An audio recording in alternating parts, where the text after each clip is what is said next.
Hello, this is Daniel Moses. Wanted to share a little quick story with you. I know some of my videos sometimes can be a little bit to the point, but here's a fun one.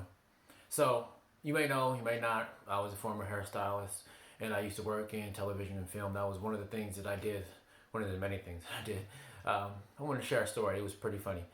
Great adventure. So I had a chance in my career to work with George Lucas. If you're not familiar who George Lucas is, that is the guy who came out with Star Wars. Uh, Raiders of the Lost Ark, all those movies. Great guy, great adventure, uh, cool experience. So I was working on one of his films, right? And he asked me, well, actually, he didn't ask me, him and his producer, which is Rick McCollum, they gave me the call and I need to come to the office, and they're kind of going crazy. We need a makeup artist for tomorrow. We don't want to hire somebody just for this one little scene we got. Can you do the makeup for us? And I'm like, oh, well, you know what?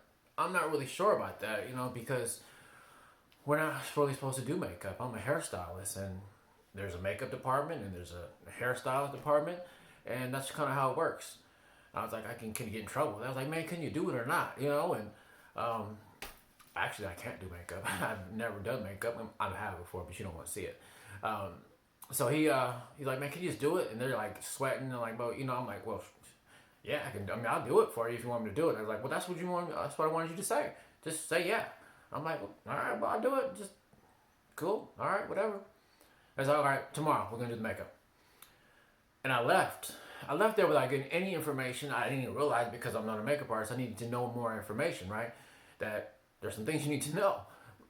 I forgot. So on the way home from work, realized I needed to get a makeup kit too. I don't even have makeup. So, of course, I went to the nearest makeup place. I was pulled into Target, went to the makeup aisle, and I was like, oh my God, this is my first time in the makeup aisle. All this stuff. They got all these names and products, and I have no idea what I'm looking for. And I'm there for like at least about an hour or two.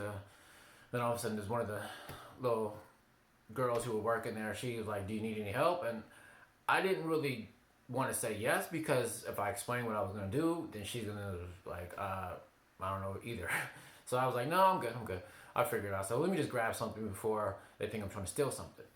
So I grabbed, one of those round things, flip over. It had a little mirror on it and stuff. And I grabbed another one. I grabbed the light one and I grabbed the dark one. And I grabbed one in the middle that had kind of a little bit of everything in it. So all my bases are covered. So I felt good, right? It's like oil of Olay or I don't know what it was, all right? So I leave, go to set the next day, and I'm thinking to myself, I'm starting to get nervous, right? I did the hair for this scene already, which was minimal, because it was just hair sticking out of his helmet. This is a scene where the guy's in the airplane, the cockpit, right? So they call for makeup. First they call for hair, and I'm thinking when they call for makeup, all I gotta do is get past this one little scene, and I'm good. If they call action, they call cut, and nobody says anything, I'm golden, right? So anyway, they call hair, and I go up there do my hair thing, right? And then they call makeup, and I'm still there, so I gotta do the makeup now, right? So I bust out my makeup kit. Now I've seen makeup done before, so I do all the moves. I'm doing all the little things, and I'm picking the chin up, and I'm, brushing and clicking the brush, and doing all that stuff, stepping back, and making sure it's all good. Go off to the side, and then wait for them to say action. They say action, they do their thing, and they say cut. Nobody says anything.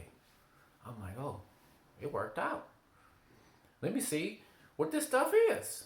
This is some good stuff. I need to get some more of it because it worked. All right, so I look at the case. I started looking down at the case, and I realized when I flip open the little round thing with the mirror on it, I flipped it open, and I start to touch it. And then I realized that it had like this little plastic clear cover over the top of it. And I'm like, oh, crap. I never even put any makeup on this guy, right? I was just really faking it. I didn't know. I didn't know that you had to take the top off, the little plastic part off, or there was even a plastic part to get to the makeup. I'm just using that little round spongy thing and just blotting away. And I'm thinking to myself, man, this is blending good. And I'm just dabbing and blending and dabbing and blending. And I'm like, man, this is a good product. I'm pretty good makeup. I'm a natural. And no, I really wasn't doing nothing the whole time. But I didn't say nothing. I was like, okay, so it worked. I'm not changing anything. I just looked around, make sure nobody saw that I had left the plastic thing on. And for the rest of the shoot, I just kept on blotting away and acting like I was doing stuff, and then they didn't even trip off anything. And I was a makeup artist for television and film that day. Sometimes it happens like that. Anyway, I just want to share that story with you. It was a good one. If you have any questions, as always, feel free to message me. Anything about the film industry, I'll tell you the truth. All right, you take care.